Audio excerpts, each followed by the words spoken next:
আর তুমি বাউ পড়েছো? এই বাউটা তোমাকে কে দিয়েছে? আন্টি দিয়েছে। তো এই যে ইমান পড়েছে বাউ, এটা ওর আন্টি ওকে গিফট করলো। এই যে আজ ইমানের দাদার অনুষ্ঠান, খাতনা হয়েছে, তাই বাড়িতে অনুষ্ঠান চলছে। তো এই যে ইমানের জন্য ইবাদের জন্য সেম জামা।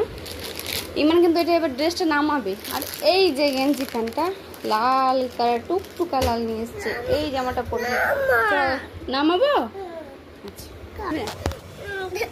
এই যে ইমান কান্না করতে লেগেছে, দেখো কারণ, কান্নার কারণ ওখান তো না, চুপ নামো।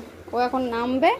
আর এই যে লাল জামাটা পরেছে, এখন এই জুতোটা পরবে, ও এখন বাইরে যাবে। আর একটা কিন্তু ইমানের জিনিস তোমাদের দেখাবো।